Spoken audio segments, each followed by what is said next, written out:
Ljubitelji životinja, dobrodošli na kanal Kućni ljubimci TV. Ovdje je Mirko i sada ću ti reći 7 najčešćih simptoma da pas ima guiste. Guiste kod pasa jedan su od najčešćih uzroka bolesti pasa. Poznavanje i razumijevanje simptoma i promjena u ponašanju psa pomoći će ti da detektiraš probleme u ranim fazama. Top 7 najčešćih simptoma da tvoj pas ima guiste su: prvi simptom, da vidiš guiste u izmetu ili dlaci. To je najuočljiviji simptom da pas ima guiste.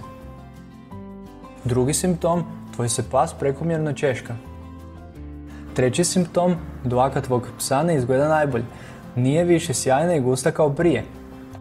Četvrti simptom, tvoj pas iznenada izgubio puno kilograma. Peti simptom, tvoj pas jede sve manje svakim danom ili u potpunosti prestaje jesti. Šesti simptom, tvoj pas ima veći trbuh. I sedmi simptom, tvoj pas često kašlja. Postoji 5 vrsta guista kod pasa, a ovisno o vrsti pas pokazuje različite simptome njihove prisutnosti. Kako bi saznao više, izradio sam za tebe članak s 11 simptoma da pas ima guiste i uputama kako se riješiti guista kod pasa.